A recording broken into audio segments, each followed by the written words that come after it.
सभी किसान भाइयों को नमस्कार। किसान मित्र यूट्यूब चैनल में आपका स्वागत है। दोस्तों, आज एक ख़ास मेंबर हमारे फार्म पे विजिट किए हैं, जो आपने अक्सर हमारी वीडियोस में देखा होगा। हमारे साथ वियतनाम भी गए हैं 2 बार। जगन्नाथ जी, जो वेस्ट बंगाल से हैं, एक रूफ टॉप गार्डनिंग करते हैं। उनका यूट्यूब चैनल भी है, उत्सव एग्रो करके। आपने काफ़ी सारी वीडियोज़ में उन्हें देखा होगा। आज हमारे फार्म पर विजिट किए हैं। एक्चुअली हमारा एक टूर बना हुआ है, एक प्लान किया हुआ हमने कहीं जाने का। तो अभी कल से हमारा टूर स्टार्ट हो जाएगा और 28 मई तक हमारा ये टूर चालू रहेगा, जो कि आप वीडियोस में देखेंगे। हम इंडिया के कोने कोने में घूमेंगे और आपको अच्छी से अच्छी वैरायटीज़ दिखाने की कोशिश करेंगे ड्रैगन फ्रूट की। बहुत सारे ऐसे फार्मर हैं जो काफ़ी समय से खेती कर रहे हैं ड्रैगन फ्रूट की, लेकिन वो लाइम लाइट में नहीं आते हैं। बहुत जेन्युइन फार्मर है, बहुत अलग अलग वैरायटीज़ उनके पास में हैं, लेकिन अक्सर वीडियोज़ के माध्यम से या फिर वो सोशल मीडिया के साथ इतना इंटरेक्ट नहीं करते, जिनकी वजह से वो लोगों तक पहुँच नहीं पाते। तो हम कोशिश करेंगे आप लोगों को उनके साथ जोड़ने की भी, और आपको नई नई वैरायटीज़ भी इंट्रोड्यूस करने की कोशिश करेंगे, ताकि आपको वैरायटीज़ की ज़्यादा से ज़्यादा नॉलेज हो सके। उनका ब्रिक्स लेवल एक्चुअल क्या होता है, मिठास भी चेक करेंगे। ब्रिक्स मीटर हमारे पास में है, और भी बहुत सारे क्राइटेरिया जो फुलफ़िल करेगी वैरायटीज़ हमारे इन्वायरमेंट के अकॉर्डिंग। जैसे नॉर्थन बेल्ट एक वोस्ट कंडीशन है ड्रैगन फ्रूट को खेती को अगर सफल करना है। यहाँ पे 2 डिग्री भी है और 45-46 भी है। अगर आज का टेम्परेचर की बात करें तो आज 45-46 के आसपास टेम्परेचर जा रहा है, और नॉर्थन बेल्ट का सबको पता है एकदम भट्टी की तरह तप रहा है। तो चलिए, हमारे जो मेन गेस्ट है आज के, जगन्नाथ जी, आज उनका रिव्यू लेते हैं। वो जो हमारे फार्म है उनको विजिट कराते हैं, उन्हें क्या क्या यहाँ अच्छा लगा, और जो नई चीज़ें हम इम्प्लीमेंट कर रहे हैं उनका भी रिव्यू लेने की कोशिश करते हैं। चलिए, मैं आपको जगन्नाथ जी से मिलाता हूँ। चलिए, जगन्नाथ जी, काफ़ी विजिट कर लिया अभी आपने फार्म को, अच्छी तरह से देख लिया होगा। हाँ, बहुत बढ़िया लगा। तो कैसा लगा फार्म, और जो हम थोड़ा बहुत नया इंप्लीमेंट करने की कोशिश कर रहे हैं वो किसानों को दिखाने की भी कोशिश करेंगे कि यार क्या चीज़ें हम इंप्लीमेंट कर रहे हैं। क्योंकि बहुत सारा कंटेंट हमारा ऐसा रहता है जो हमें अवील नहीं करते हैं जब तक सक्सेस ना हो जाए। कहीं ना कहीं फार्मर कोई ऐसा ना रहे कि उसकी वजह से कोई नुकसान हो जाए किसी का। बिल्कुल। इस वजह से हम काफ़ी कंटेंट को दिखाना पसंद नहीं करते जब तक वो सफल ना हो जाए। तो जगन्नाथ जी से एक रिव्यू लेते हैं हमारे फार्म का कि कैसा रहा और उनको कैसा लगा हमारा फार्म। तो चलिए जगन्नाथ जी, आइए। हमारा जो सबसे पुराना फार्म है, इसकी काफ़ी प्रूनिंग भी हो चुकी है, लेकिन ग्रोथ काफ़ी अच्छी ले लिया दोबारा से, और हीट बहुत ज़्यादा है। तो हमने इसके ऊपर कावलिन क्ले का भी स्प्रे किया है, और इससे पहले हमने ग्रीन मिरेकल का स्प्रे किया था। हम बहुत सारा कंटेंट अपने ग्रुप्स के माध्यम से आप लोगों को बताते रहते हैं, तो आप ग्रुप के अंदर ज्वाइन कर सकते हैं। लिंक उसका वीडियो के डिस्क्रिप्शन में दिया रहता है हमेशा, ताकि हमको कि बार बार वीडियोस डालना, एक ही टॉपिक को बार बार खींचना हमें पसंद नहीं है। तो हम कोशिश यही करते हैं कि जो मुद्दे से जुड़ा हुआ पॉइंट है वही बताने की कोशिश करें, और जो वीडियोस काफ़ी समय बाद मैं मोस्टली पब्लिश करता हूँ, वो कोशिश करते हैं कि जल्द से जल्द कंटेंट किसानों के पास पहुँचे, तो हम ग्रुप के माध्यम से वो बताते रहते हैं। यहाँ हमने 2 काम किए। इससे पहले हमने ग्रीन मिरेकल का स्प्रे किया, उसके 2 दिन के बाद में हमने कावलिन क्ले का स्प्रे किया, क्योंकि ग्रीन मिरेकल जो रहता है वो स्ट्रेस फ्री करता है पौधे को, और कावलिन क्ले है वो प्रोटेक्ट करता है। तो ये दोनों 2 in 1 काम हो जाता है हमारा। तो चलिए जगन्नाथ जी, बताइए अभी क्या हिसाब किताब रहा हमारा। सबसे पहले तो यहाँ पर आके सबसे जो मेन जो मैटर है वो लगा कि आपका जो परिवार का जो एक जुनून है इस खेती के प्रति, जो वो एक समर्पण है, उसको प्रणाम है, उसको नमस्कार है। ये कितने बड़े खेत को 2 बुजुर्ग लोग और आपका परिवार मिलकर कर रहे हैं विदाउट एनी लेबर, और पूरी शिद्दत से इसको, ये मतलब सल्यूट है आप सबको। और इतने हार्श कंडीशन में, नॉर्थ इंडिया में आज 45 डिग्रीज है, लू चल रही है, फिर भी मैं देख रहा हूँ कि आपके माता पिता दोनों लगे हुए हैं काम पर, और हम जबकि जवान हैं परेशान हो जा रहे हैं गर्मी से, पर उनका जो धीरज है वो काम आ रहा है। दूसरी बात है कि ये मेरा भी इस फार्म से एक पुराना नाता है। मैंने जो शुरुआत करी थी, तो पहले तो हमारे जो लोकल वैरायटीज़ है बंगाल में, उससे शुरू किया था। फिर जो कुलदीप भाई आए वापस, क्या नाम है, साउथ अफ्रीका से, तो तब इन्होंने मुझे ये वैरायटी भेजी वहाँ से। तो जब उन्होंने भेजी तो मैंने अपने फार्म पे लगाई। तो सबका साथ जैसा होता है, मेरे साथ भी वैसा ही हुआ। घर वालों का सपोर्ट था नहीं, तो मैंने क्या किया, एक हमारे मित्र हैं उनके छत पे हमने जो है इसको प्लांटिंग कर दिया। इतना बढ़िया रिस्पॉन्स आया, इतना बढ़िया रिजल्ट मिला। तो ये बड़ा डीप सब्जेक्ट है जी। मैं इसको जितना एक्सप्लोर कर रहा हूँ और मतलब घुसता ही जा रहा हूँ इसमें, और दिल कर रहा है कि इसको और क्या जान सकता हूँ और क्या सीख सकता हूँ, इसी की तलाश में। और हमारा एक रूटीन सा बन गया है कि हर साल हम कहीं ना कहीं जा रहे हैं टूर के मामले में। ये एक एग्री टूर है हमारा।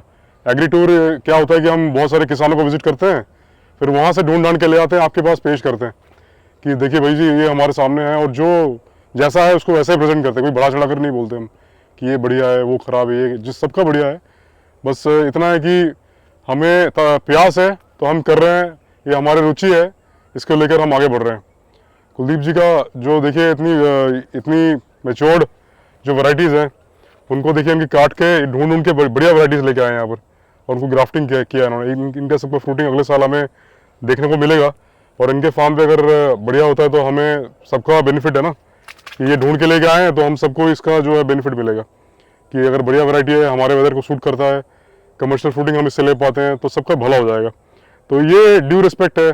तो इसीलिए हमारा जो है ना प्रयास रहता है हमेशा कि किसानों के लिए काम करें, और जो भी भाई ऐसे हैं जो नहीं जा पाते हैं, हमारी तरह टाइम नहीं निकाल पाते हैं, उनका हेल्प हो जाए। बाकी तो फार्म तो देख ही सकते हैं क्या बढ़िया कैनोपी बन रखी है, और सबसे पुरानी फार्म है और सबसे बढ़िया वैरायटी है। साइज़ बहुत ज़बरदस्त आता है, सबने देखा हुआ है, हमने कुलदीप जी की जो वैरायटी की साइज़ आती है बहुत ही ज़बरदस्त, मतलब उसमें कोई दो राय नहीं है। और इतना बड़ा फार्म 2-3 आदमी मैनेज कर रहे हैं, ये बहुत बड़ी बात है जी। तो ये सबसे बढ़िया लगा मुझे यहाँ पर आकर। किसान भाइयों, ये 1 एकड़ का फार्म है और ये एक नया फार्म है कुलदीप जी का। ये MOP स्टाइल में इन्होंने कर रखा है, और हम देख सकते हैं कि जो पिलर की हाइट है वो उन्होंने जो वियतनाम में हमारी होती है 4.5 फुट की, वो उन्होंने कर रखा था कि मैनेजमेंट में बड़ा आसानी हो जाएगा। एकदम बहुत ही प्यारा लग रहा है, और बहुत 2-3 वैरायटीज़ है इसमें जो उन्होंने ऑलरेडी टेस्टिंग कर रखा है, और ये टेस्टिंग करने के बाद ये इन्होंने लगाया है। अभी मुझे दिखा रहे थे तो मैंने पूछा कुलदीप जी से, कुलदीप जी आप इसको MOP पे कर रहे हैं, और बाकी उनका एक पुराना फार्म है वो ट्रेलिस में भी बढ़ रहे हैं। अच्छा, यहाँ पर डिस्टेंस की बात करें तो यहाँ पर ये 8 फुट है, और ये मेरे ख्याल से 11 फुट है, राइट कुलदीप जी? ये 11 फीट है। लाइन से लाइन की जो दूरी हमने यहाँ रखी है 11 फीट है। बिल्कुल। और पोल से पोल की जो दूरी हमने यहाँ रखी है 8 फीट है। यहाँ हमने 2-3 चीज़ों में सुधार किया है। एक तो जो हाइट होती है, हाइट की वजह से हम कई बार मेंटेनेंस ढंग से नहीं कर पाते हैं। यहाँ देख पा रहे हैं, देखिए जगन्नाथ जी की हाइट काफ़ी अच्छी खासी, ऐसी बात नहीं है, लेकिन जो हाइट हम यहाँ रखी है 4.5 फीट रखी है, ताकि हमारे कंधे तक ये सब पौधा आना चाहिए। देखिए हाइट से कोई मीनिंग नहीं होता है, अच्छा रहेगा। डाली की झुकी हुई डाली पे ही आपका अच्छे से फ्रूटिंग आता है, आप उसको अच्छे से मैनेज कर सके। एक तो हाइट कम होगी, आपका खर्चा भी कम आएगा, दूसरा हवा आंधी में टूटेगा नहीं, तीसरा डायरेक्शन का भी काफ़ी ध्यान रखा गया। आप यहाँ नोटिस कीजिए, ये 5 इंच का पार्ट है, ये 5 इंच है, और इधर में 4 इंच का जो पार्ट है।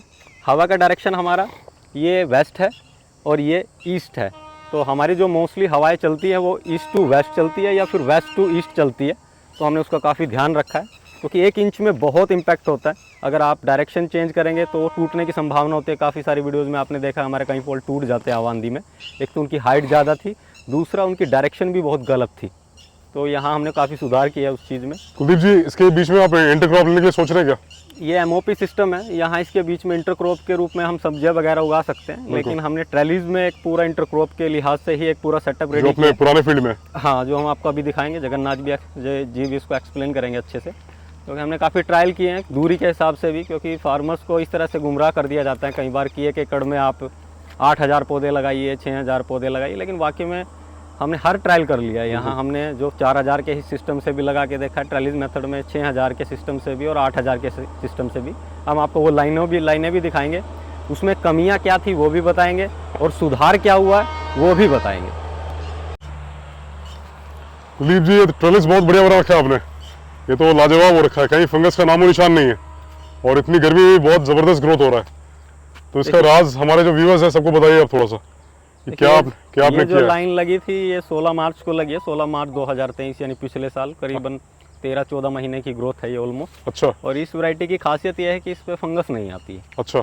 इवन देखिए हमने प्रोटेक्शन किया हुआ है इसका, मैं इसका मदर स्टॉक भी दिखाऊंगा जहाँ हमने ट्रायल किया था। हम जो भी वैरायटीज़ इंप्लीमेंट करते हैं लार्ज स्केल पे, हम उसका सबसे पहले उसका ट्रायल लेते हैं। बिल्कुल। देखिए कोई वैरायटी सही नहीं है और कोई वैरायटी ख़राब नहीं है, हमको ये चेक करना होता है कि वो हमारे इन्वायरमेंट में, हमारे क्लाइमेटिक कंडीशन में, मेरे फील्ड पे वो कैसे ग्रो कर रही है, उसका डिजीज़ कंट्रोल कैसा है, अल्टीमेट उसके बाद ब्रिक्स लेवल, मिठास, उसका साइज़ क्या बन रहा है, ये सारे क्राइटेरिया अगर फुलफिल कर देती है तो अगर वो वैरायटी फिर आपके लिए बेस्ट होती है। बिल्कुल। इसमें ऐसा नहीं है कोई महंगा पौधा है तो वो वैरायटी बहुत अच्छी है और कोई सस्ता पौधा है तो वो वैरायटी ख़राब है। ये बात है अडोप्शन की। जैसे कि अभी मैं इस लाइन की बात करता हूँ, ये लाइन ट्रेलिज में लगी है, करीबन 13-14 महीने की ग्रोथ है। आप ग्रोथ देख सकते हैं, बहुत बेहतरीन ग्रोथ है इसकी, और इस बार अच्छा बम्पर फ्रूटिंग आएगा इसका। येलो में ये वैरायटी है, और येलो में कई बार चीटिंग होती है फार्मर्स के साथ में, बोलते कुछ हो रहे हैं दे देते कुछ हो रहा है। मेरे पास काफ़ी वैरायटीज़ हैं येलो में, तो खाली हम वेट कर रहे हैं अच्छे से कि फ्रूटिंग आ जाए उनका, तो हम आपको कंपैरिजन भी दिखाएंगे, ब्रिक्स लेवल भी चेक कराएंगे, डिजीज़ कंट्रोल भी और ग्रोथ भी। अच्छा, ये डिस्टेंस क्या मेंटेन किया कुलदीप जी आपने? देखिए हमने यहाँ ट्रायल किया था, हमने शायद वीडियो भी डाला था हम हमारे अपने चैनल हाँ पे। बिल्कुल बिल्कुल। देखिए यहाँ पोल से जो पोल की जो दूरी है यहाँ 10 फीट रखी गई है। अच्छा एक पोल से दूसरे पोल की दूरी 10 फीट रखी गई। यहाँ अच्छा। हमने जो ट्रायल किया था ये हमारा सबसे लास्ट ट्रायल था। अच्छा ये 16 मार्च 2023 का प्लांटेशन है। अच्छा यहाँ जो हमने दूरी रखी है वो 2 फीट रखी है, आप देख पा रहे हैं कि अच्छा। 10 फीट के बीच में। अच्छा अच्छा, ये जो आपका पौधा से पौधा का दूरी कितना है? ये 2 फीट है, आप देख पा रहे हैं। ये एक पोल लगा हुआ है आपके बाजू में। अच्छा हाँ। इस पोल से ये दूसरा जो पोल है इसके बीच में आप काउंट कर सकते हैं, 5 बांस लगे हुए हैं, 1 2 3 4 और 5। बिल्कुल बिल्कुल। तो ये जो दूरी बनती है 2.25 फीट के आसपास बनती ये है। 2 फुट है? 2 फीट के आसपास अच्छा। है। तो यहाँ हमने ट्रायल किया था, हमने जो दूसरी लाइन में आपको दिखाऊंगा वहाँ हमने 1.5 फीट किया है और हमने 1 फीट भी किया। अगर 2 फीट पे आप पौधा लगाते हैं तो आपके 4000 पौधे लगते हैं, 4200 के आसपास। बिल्कुल। अगर 1.5 फीट पे लगाते हैं तो 6000 पौधे लगते हैं और 1 फीट पे लगाते हैं तो करीबन 8000 के आसपास आपके 1 एकड़ में पौधे लगते हैं। तो हमने तीनों एक्सपेरिमेंट किए थे कि ग्रोथ सबसे ज़्यादा किस में होती है। बिल्कुल। तो हमने ये नोटिस किया कि जो 2 फीट की जो दूरी है उसमें ग्रोथ सबसे ज़्यादा हो रही है। आप खुद ही देख सकते हैं कि ये 13-14 महीने का प्लांटेशन है और बहुत बेहतरीन ग्रोथ होकर रखी है उसकी। इवन हमने प्रोटेक्शन भी किया हुआ है इसका काफ़ी अच्छे से। अभी हमारा काफ़ी और भी एक्सपेरिमेंट चल रहे हैं। बिल्कुल। ये आपका 6 फुट लग रहा है मुझे। हाँ, ये जो दूरी है ऊपर से हमने जो 6 फीट की रखी हुई है। अच्छा। और ये 50% का वाइट कलर का शेड नेट है। हमने ग्रीन का भी ट्रायल किया था। अच्छा वाइट इसके लिए लगाया क्योंकि एक बार वाइट लग गया तो आपको सर्दी और गर्मी में उतारने की ज़रूरत नहीं है। अच्छा। अब देखिए 45 डिग्री टेम्परेचर है, आप कहीं भी आप इस पे येलो और सनबर्न का साइन नहीं दिखा सकते। बिल्कुल बिल्कुल। इस साइड में हमने कावलिन क्ले का स्प्रे किया हुआ है, ऐसी बात क्योंकि नहीं है। धूप आती है ना इधर से सुबह। हाँ, मैं आपको बैक साइड दिखाता हूँ जहाँ हमने कावलिन क्ले का स्प्रे नहीं भी किया। किया। सही बात है। सनबर्न नहीं होता है इस पर, बिल्कुल भी नहीं होता है। तो अच्छे से फिल्टर होके धूप आती है। और सर्दियों में क्या होगा, सर्दियों में आप ग्रीन शेड अगर लगाते हैं तो थोड़ी बहुत धूप आती है वो भी नहीं आ पाती। तो इसके लिए वाइट कलर का शेड नेट बेहतरीन रहा। इस बार हमारा एक्सपेरिमेंट ही किया था। ये करीबन हमने 6 लाइनों पे लगाया ट्रेलीज में ही।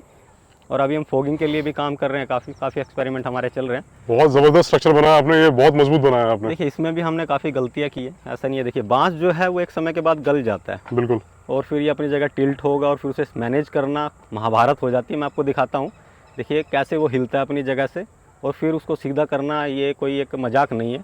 चलिए मैं आपको दिखाता हूँ। अभी जगन्नाथ जी आप यहाँ देखिए, ये बांस अपनी जगह से हिल चुका है। हाँ, यानी अपने इसने जगह छोड़ दी है। अब ये टिल्ट हो चुका है। क्या इसे सीधा करना पॉसिबल है आपके नहीं लिए? पॉसिबल है, बिल्कुल भी नहीं है। तो एकदम ही ऐसा मान लीजिए हरकुलेन टास्क हो गया। और इससे क्या थोड़ा सा जो अपना ग्रोथ है उसको मैनेज करना ही मुश्किल हो रहा है। इतनी बढ़िया ग्रोथ हो रखी है, इतनी बढ़िया मोटे मोटे वो रखे हैं, पर जस्ट इस छोटी सी गलती की वजह से हमारा पूरा जो है ना इधर को वेट आ रहा है। देखिए हमने पहले भी इस बारे में बात की थी कि यहाँ इंडिया में ना भेड़ चाल है। यहाँ जो जैसा कर रहा है मैं भी वैसा ही करूँगा। बिल्कुल। सबको पता है ये समस्या आएगी, आज नहीं तो कल, लेकिन सुधार नहीं करते हैं।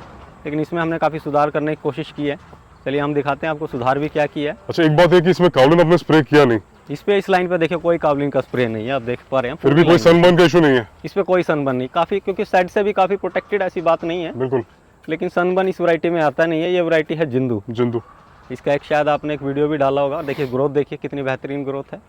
ये करीबन ये हमने जो लगाया था ये 19 सितंबर 2022 को लगाया था। आप समझ सकते हैं इस साल सितंबर होते होते ये 2 साल का हो जाएगा। दूसरे पौधे के मुकाबले मुझे जो नज़र आ रहा है अभी, इसमें स्ट्रेस बहुत कम है। ये स्ट्रेस भी झेल लेता है और हमारी विंटर को भी झेल लेता है। नॉर्थ इंडिया का? हाँ, नॉर्थ इंडिया का, क्योंकि यहाँ एक्सट्रीम वेदर कंडीशन। और दूसरा इसकी शेल्फ लाइफ दूसरे फ्रूट के मुकाबले में काफ़ी ज़्यादा, क्योंकि जो स्किन होती है, जो आउटर शेल है, बहुत ज़्यादा हार्ड होता है, बहुत ज़्यादा थिक होता है। उसकी वजह से इसकी शेल्फ लाइफ बहुत ज़्यादा है। और ब्रिक्स लेवल इसका 20.8 या 4 समथिंग ऐसा ही गया था, 21 के आसपास इसका ब्रिक्स था। मिठास भी काफ़ी ज़्यादा है इसमें। और मुझे लगता है कि जैसे आपने इतना मेहनत किया ना शेड पे, वो उसका असर दिख रहा है इसमें, कि इसमें ग्रोथ पे भी कोई काम, मतलब वो नहीं है, ग्रोथ बहुत अभी बढ़िया हो देखिए टेम्परेचर 45 है। बिल्कुल, अगर बिल्कुल। मैं ओपन कंडीशन में आपको कुछ पोल दिखाऊं तो उनकी ग्रोथ सबकी रुक चुकी है। और यहाँ आप कहीं भी नोटिस कीजिए ग्रोथ, देखिए अभी तक चल रही है ये ग्रोथ। फ्रेश टिप है, ये एक फ्रेश टिप चल रहा है। वरना ऊपर से लाल हो जाती है, बिल्कुल। पीला हो जाता है। मोस्टली आप अपने फार्म पे देखेंगे जिन्होंने शेडिंग नहीं किया होगा तो उनको ये अच्छे से बेहतरीन पता होगा। यहाँ आप देख पा रहे हैं कि पूरी लाइन देखिए आप, कहीं भी ग्रोथ नहीं रुकी है, कंटिन्यू ग्रोथ है। पौधा स्ट्रेस में नहीं है, स्ट्रेस फ्री है। और ये देखिए कितनी लंबी लेंथ आ रही है यहाँ पे। तो हमने प्रूनिंग भी कर दिया, ऐसी बात नहीं है। इसकी 2-3 राउंड प्रूनिंग के हो चुके हैं और काफ़ी घना हो जाता है ट्रेलीज में। ट्रेलीज में सबसे बड़ी दिक्कत ही प्रूनिंग की है। अगर प्रूनिंग का आइडिया नहीं है तो आपके लिए थोड़ा मुश्किल हो जाता है। अच्छा, एक्सपीरियंस किसान ही करे इससे। आपसे एक मशवरा लेंगे कुलदीप जी। जो नए किसान हमारे हैं उनके बारे में कि आपने एमओपी भी किया, जी आपने ट्रेलिस भी किया, तो अभी आपका वर्डिक्ट क्या है? देखिए हमें जो पुराने फार्मर्स हैं, मैं काफ़ी बार ये चीज़ दोहरा चुका हूँ, क्योंकि स्पेशली वीडियोस में क्या इन्फ्लुएंस करते हैं लोगों को, इनकम। बिल्कुल देखिए इनकम तब होगी जब आपका सक्सेस होगा, जब आप नए नौसिखिया हों, और वो इनकम जो कैलकुलेटर पे कर रहे हैं वो लोग, बिल्कुल। ग्राउंड रियलिटी उससे कहीं अलग होती है। नो डाउट उससे ज़्यादा भी हो सकता है, बिल्कुल। अब मैं ऐसा नेगेटिव नहीं बोल रहा हूँ, उससे ज़्यादा भी हो सकता है, कम भी हो सकता है, लेकिन नए फार्मर को बेचारे को पता ही नहीं होता है क्या तो उसको फर्टिलाइज़र देना, इन लोगों को इतना तक नहीं पता होता बेचारों को कि पानी कब देना, वो इसमें कंफ्यूज रहते हैं। बिल्कुल बिल्कुल कब कौन सा खाद पानी देना है, वो आपको देखिए धीरे धीरे सब समझ में आ जाएगा जैसे ही आप उसमें टाइम स्पेंड करते हैं। ये साल 1.5 साल के बाद आप भी हमारे जैसे ही हो जाएंगे, कॉन्फिडेंस लेवल गेन हो जाता है, क्योंकि वो आपने मुसीबतें देख ली होती हैं, फंगस कब आई, कैसे क्योर किया, कैसे मैंने, कॉन्फिडेंस लेवल गेन हो जाता है। नया फार्मर थोड़ा डर जाता है क्योंकि उसे आइडिया नहीं होता, क्योंकि फिर इसके लिए हम बोलते हैं कि आप थोड़े स्केल पे कीजिए, और वैरायटीज़ का ट्रायल बहुत ज़रूरी है। बिल्कुल। तो एमओपी अगर नया फार्मर है तो एमओपी सिस्टम करे, और जो पुराना फार्मर है उसे ट्रेलिज में जाना चाहिए। और ट्रेलिज में भी मैं आपको एक चीज़ दिखाऊंगा, यहाँ पे आपको उस सिस्टम से जाना चाहिए, जल्दबाजी नहीं, पेशेंस से काम कीजिए, थोड़ा कीजिए लेकिन अच्छा कीजिए। यहाँ आप देख पा रहे हैं ट्रेलिज के बीच में जो हमारी लाइन की जो दूरी है करीबन 18 से 19 फीट के आसपास है। अच्छा, और ये इसके बीच में हमने यहाँ से एप्पल, यहाँ? हाँ देखिए लाइन से लाइन के बीच की दूरी अच्छा 18 या 19 के आसपास है। अच्छा। और इसके बीच में देखिए हमने एप्पल का प्लांटेशन कर दिया है यहाँ हाँ, पे। इसमें सेब आ रखे हैं। हाँ एप्पल भी देखिए काफ़ी आए बहुत बढ़िया सेब आ रखे हैं इसमें। जी। ये 1 साल का पौधा है। मैं चूंकि बंगाल से हूँ तो मेरे लिए ऐसे सेब देखना मतलब बहुत ही बड़ी ऐसा बात नहीं है, ये हॉट क्लाइमेट की वैरायटी है, 3 वैरायटी है, अन्ना, डोरसेट गोल्डन और HR 99।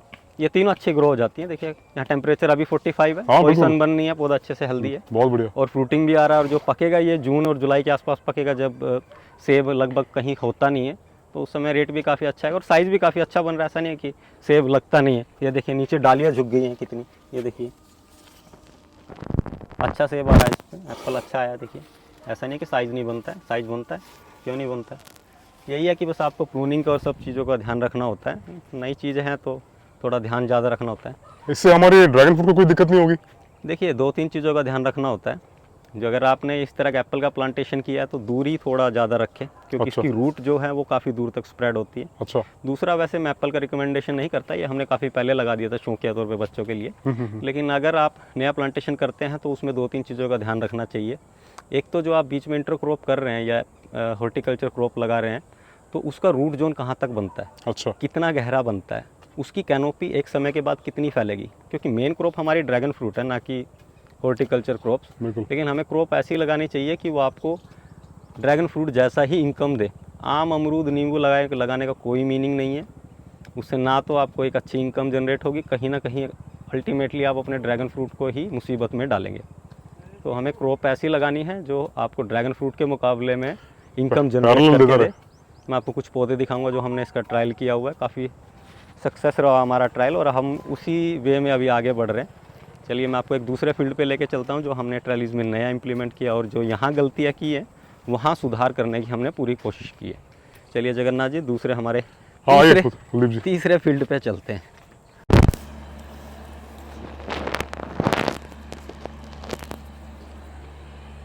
अरे वाह, ये क्या चीज़ है कुलदीप जी? ये इसी क्रॉप के लिए मैं बात कर रहा था आपसे। ये नेक्ट्रीन है, चलिए अभी अच्छा। पूरा पका भी नहीं है, फिर भी आप टेस्ट कीजिए और बताइए क्या चीज़ है ये। अच्छा। टेस्ट कैसा लगा इसका? स्वीट है, मीठा है क्या चीज़ बताएं, टेस्ट करके क्या फील हुआ आपको? ये तो मुझे आलू जैसा लग रहा है पर जूसी बहुत है। देखिए ये आड़ू की है किस्म है, इसे नेक्ट्रीन बोला जाता है। अच्छा। इस पे रोए नहीं होते, आप ये चीज़ नोटिस कीजिए। हाँ, रोए बिल्कुल नहीं है इसके इसमें। ऊपर रोए नहीं होते, या पका नहीं है, पूरा लाल कलर का हो जाता है। ये कुरुक्षेत्र लाडवा से हम लेके आए थे पौधे, हमने एक ट्रेनिंग भी की थी वहाँ पे। अच्छा। और ये जो आप पौधे आप जो देख पा रहे हैं, ये नेक्ट्रीन के पौधे हैं, हमने 2 लाइनों में लगाए हैं। आप इनकी ग्रोथ भी देख पा रहे होंगे। और ये जो प्लांटेशन जो किया हुआ है ये लास्ट ईयर किया 2023 में अगस्त में। अच्छा। अगस्त का प्लांटेशन है, अभी अगस्त में ये 1 साल का हो जाएगा और अगस्त होने में अभी समय है करीबन 3-4 महीना। तो अभी 1 साल का भी पौधे ने करीबन 8 या 7 महीने का पौधा है ये। अच्छा। तो अभी से नेक्ट्रीन आना चालू हो गया। वैसे पहले फ्रूटिंग लेना नहीं चाहिए, लेकिन हमने 1-2 का टेस्ट के लिए हाथ से छोड़ दिया था। ये कौन सी वैरायटी है? ये नेक्ट्रीन है, ये एक्चुअली आड़ू और आलू बुखारे का मिक्स एक ब्रीड बना हुआ है। अच्छा। नेक्ट्रीन ये मोस्टली लाडवा कुरुक्षेत्र में, यहाँ पे इसका काफ़ी लार्ज स्केल में प्लांटेशन हमने वहीं देखा था। तो फिर ये तो हमारे लिए एक बहुत बढ़िया क्रॉप हो सकता है। ये कैलिफोर्निया का फ्रूट है मोस्टली, और अच्छा। इसका रेट बहुत अच्छा और वाजिब रहता है। अच्छा। तो आप देख पा रहे हैं इसका टेस्ट भी बहुत अच्छा है, टेस्ट बढ़िया आलू है। के मुकाबले जूसी है, हाँ। शेल्फ लाइफ भी ज़्यादा है, और इसे पसंद करते हैं क्योंकि इसके ऊपर रोए रोए नहीं है, बिल्कुल साफ सुथरा सा फ्रूट है, लुक बहुत बढ़िया है, प्लीजिंग टू द आई है। और दूसरी बात है कि एक चीज़ मैं दिखाऊंगा आपको, देखिए एकदम बिल्कुल भी रोए नहीं है इसमें, एकदम क्लीन है, इसको कहते हैं क्लीन, एक बहुत ही साफ सुथरा सा लुक आता है इसमें। कलर भी बहुत बढ़िया है, एकदम डीप रेड है। डार्क हो जाता है, जैसे पक जाएगा, अभी कच्चा है, वैसे डार्क हो जाता है बिल्कुल, और ऐसे बच्चे भी काफ़ी अच्छा पसंद करते हैं। और शेल्फ लाइफ भी अच्छी है जैसे मैंने आपको बताया, और जूसी है। एक आड़ू जो रहता है वो पेरिशेबल आइटम है, एक समय के बाद में दबा तो वो थोड़ा ख़राब हो जाता है, लेकिन ये दबता नहीं है, हार्ड है, काफ़ी क्रंची है, क्रंची भी है, खाने में भी आपको काफ़ी पसंद आएगा। और यह कुछ हट के क्रॉप लगाएंगे तो उसको नो डाउट उसका रेट भी काफ़ी आपको अच्छा मिलेगा। कुलदीप जी मुझे तो अभी ये उधर तो बैम्बू यूज़ किया था आपने। हाँ, इसमें यहाँ हमने 2-3 चीज़ों का इम्प्लीमेंट किया है, मतलब अच्छा। सुधार किया है। एक तो आप वहाँ अपने बांस देखा था, हाँ जो टिल्ट हो जाता था, हाँ एक बिल्कुल। समय के बाद ख़राब हो जाएगा, बांस अपनी बिल्कुल। पोजीशन छोड़ देगा। और यहाँ हमने जीआई पाइपें लगा दी, और उसके ऊपर आप देख पा रहे होंगे, इसके ऊपर में एक स्लीव चढ़ाई हुई है हाँ green ये कलर नज़र आ रहा की। है, ग्रिप नज़र आ रहा है। जी, ये हीट श्रिंक स्लीव है, मोस्टली अच्छा। इंडस्ट्रीज़ में यूज़ होती है, जब केबल के ऊपर चढ़ाया जाता है, इसको हीट करते हैं तो चिपक जाती है। अच्छा। इसके 2-3 फ़ायदे हैं, एक तो ये पाइप जो है वो गर्म नहीं होगी, अच्छा। दूसरा इसकी लाइफ को बढ़ा दिया है यहाँ। अगर अच्छा। ये पाइप मान लीजिए 10 साल चलती तो अब ये 20 साल चलेगी, क्योंकि इसके अंदर पानी नहीं जाएगा, मॉइस्चर नहीं जाएगा, जंग नहीं लगेगा। ओके। और दूसरा बांस वाला रिप्लेसमेंट हो गया कम्प्लीटली। आप कितना भी हवा आंधी तूफान आ जाए, ये देखिए पौधा जो लगा हुआ है, दोनों साइड लगा हुआ हाँ हाँ। है, ये कैसे भी करके अपनी जगह पोजीशन नहीं छोड़ेगा। ये ज़मीन में नहीं गाड़ा है एक्चुअली हमने, ये ज़मीन से थोड़ा ऊपर ही है, खाद से थोड़ा ढका हुआ है डाउन पे। इसको वेल्डिंग कर रखा है यहाँ हाँ, पर। लेकिन वेल्डिंग कर दिया, ये देख मजबूती पा रहे है। हैं। यहाँ से एक ऊपर से हमने पाइप लिया, यहाँ हमने वेल्ड कर दिया, सीधा स्ट्रेट एक पाइप गया यहाँ पे, ये वाला। ये वाला पाइप, ताकि ये अच्छा। जो लीफ आएंगे, ये लीफ इधर से आ जाए, वो लीफ उधर से आ जाए, बीच में क्रॉस वगैरह ना हो, बहुत बढ़िया। और लोड भी अच्छे से ले ले। अच्छा एक चीज़ और पूछना चाहूँगा आपका, ये जो साइड सपोर्ट है ये आपने ज़मीन में कितना घुसाया है? हाँ, ये साइड सपोर्ट लगाने के भी 2 कारण थे। अच्छा। एक तो इस स्ट्रक्चर को मजबूती मिल जाएगी, ये हवा आंधी में हिलेगा नहीं, क्योंकि हमने इसके ऊपर देखिए शेडिंग भी किया हुआ है, हाँ बिल्कुल। तो ये भी लोड है इसका। दूसरा, ज़मीन के अंदर करीबन ये 1.5 से पौने 2 फीट के आसपास है। ये फाउंडेशन भी बना दी ताकि पानी वगैरह ना लगे और अपनी जगह पे रस्ट वगैरह ना ले। बिल्कुल। ये जीआई पाइप नहीं है, ये एमएससी पाइप है, अच्छा। काफ़ी अच्छी हेल्दी पाइप है ये, मतलब थिकनेस काफ़ी ज़्यादा है इसकी, क्योंकि इसे कंप्लीट लोड लेना है। और इसके बाजू में आप देख पा रहे हैं हमने 2 जीआई की तार डाली हैं, एक्चुअली टाटा की तारें हैं, काफ़ी अच्छा। मजबूत तार है, अच्छी गेज है इनका, अच्छा। ताकि आपकी लीफ जब आएंगे तो इसके ऊपर रेस्ट लें, हवा आंधी में मूवमेंट हाँ ना बिल्कुल, ले। जब इधर से आएंगे तो फिर हाँ, तो सपोर्ट वो मिले।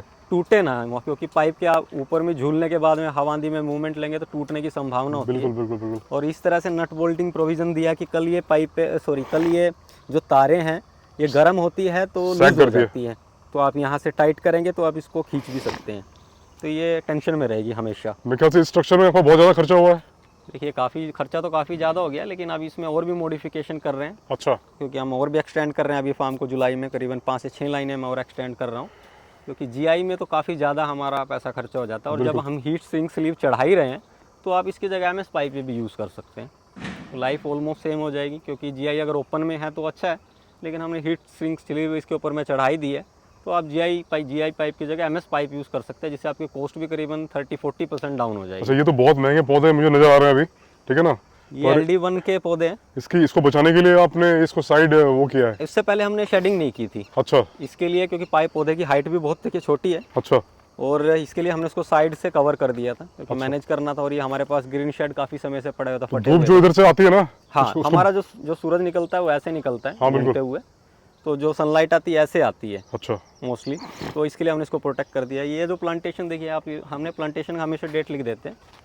ये LD1 है, वियतनाम की वैरायटी है, और ये जो डेट ऑफ प्लांटेशन है ये 10 अप्रैल को हुआ 2024, अब रिसेंटली प्लांटेशन हुआ 1 महीना पहले ही। आप इसकी ग्रोथ भी देख पा रहे हैं, देखिए काफ़ी हाइट पकड़ लिया, पौधा हेल्दी है, स्ट्रेस में नहीं है बिल्कुल भी। देखिए कोई पौधा आपको स्ट्रेस में नहीं दिखाई देगा, सब पौधे अच्छे से ग्रोथ कर रहे हैं। देखिए इस गर्मी में भी, जहाँ लोग बोलते हैं कि पौधे की ग्रोथ रुक जाती है, देखिए कितना हेल्दी है पौधा, ना ही टिप देखिए लाल है, ना कुछ स्ट्रेस नहीं है पौधे में बिल्कुल भी, क्योंकि हमने उसको अच्छे से प्रोटेक्ट किया हुआ है। कहीं भी आपको कोई फंगस का इसमें दाग नहीं दिखाई देगा, और ग्रोथ भी काफ़ी अच्छी है। और यहाँ आप, जैसे मैं बता रहा था कि लाइन से जो लाइन की दूरी है, हमने यहाँ स्टैंडर्ड रख दिया। अब अच्छा। स्टैंडर्ड का मीनिंग, एक लाइन से दूसरी लाइन की जो दूरी है वो 20 फीट रख दिया है। अच्छा। और इसके बीच में देखिए हमने नेक्ट्रीन के पौधे लगाए हैं। दूसरा एक लाइन हमारी अलग से है, वो निगी सिकी के पौधे हैं। वो भी एक नाशपाती है, जापानी नाशपाती, आपने एक वीडियो भी देखा होगा। तो इस तरह की क्रॉप हमें लगानी है जो हमें एक इनकम दे अच्छी। मोटा मोटा मैं ये समझ पा रहा हूँ कि अगर थोड़ा सा दिमाग लगाएं तो अपने जो हर सीज़न में हर मौसम में हम इसको जो है बचा सकते हैं। इसमें और 2-3 चीज़ें इंप्लीमेंट करने की कोशिश कर रहे हैं। इसमें अभी हम फॉगिंग सिस्टम करने की पूरी कोशिश कर रहे हैं। हाँ, आपने छोड़ रखा है यहाँ पर वॉशर, देख पा रहा हूँ। हाँ, तो आप फॉगिंग का पूरा इसमें प्रोविज़न रखेंगे कि ऑटोमेशन पे लेके आने की कोशिश कर रहे हैं ताकि एफर्ट कम किया जाए और आउटपुट ज़्यादा लिया जाए। नो डाउट इसमें देखिए पैसा तो खर्चा होता ही है। बिल्कुल। वो आदमी इन चीज़ों में इंप्लीमेंट करे जिन्होंने ऑलरेडी इनकम इससे जनरेट कर ली है। सही बात है। किसान ज़्यादा इन्वेस्टमेंट करता है तो रिस्पेक्टर भी उसके लिए बना रहता है, क्योंकि वो नया होता है, जानकारी का अभाव होता है। और जो फॉगिंग सिस्टम है ये दो-धारी तलवार की तरह काम कर रहा है। अगर आप इसे दिन में चलाते हैं गर्मी के समय पर और धूप बहुत ज़्यादा हो जाती है, क्योंकि ये पॉली हाउस नहीं है, ये ओपन फील्ड है। देखिए एक एरिया ही कवर है इसमें, पूरा एरिया कवर नहीं है। तो ये जो फोगर जो चलेंगे वो 5 बजे के आसपास आपको चलाने हैं, ताकि उससे पूरी रात मिल जाए पौधे को ठंडी में। अच्छा। ताकि आपका पौधा जो स्ट्रेस फ्री हो जाए और सुबह में एकदम फ्रेश हो जाए, स्ट्रेस में ना रहे। आप देखते हैं कि गर्मियों में पौधा सिकुड़ जाता है, पीलापन आ जाता है, कई भाई बोलते हैं कि ऐसा लगता है जैसे मुरझा गया, इसके अंदर पानी नहीं है। तो वो उस समस्या से आप निजात पा सकते हैं और कहीं ना कहीं आप अर्ली फ्रूटिंग लेने के काबिल भी हो जाएंगे। ड्रिप चालू हो गए। अभी देखिए 5 बज चुके हैं और हमने यहाँ देखिए ड्रिप चालू कर दी है। आप देख भी पा रहे होंगे ये ड्रिप हमारी चालू हो चुकी है। हम 5 बजे के आसपास ही ड्रिप चालू करते हैं तो कि पूरी रात मिल जाए। अगर दिन में पानी ना दें क्योंकि पौधा और स्ट्रेस में आ जाएगा। बिल्कुल बिल्कुल बिल्कुल, क्योंकि शॉक में आता है पौधा अचानक ही। तो हम 5 बजे के आसपास ही ड्रिप चालू करते हैं।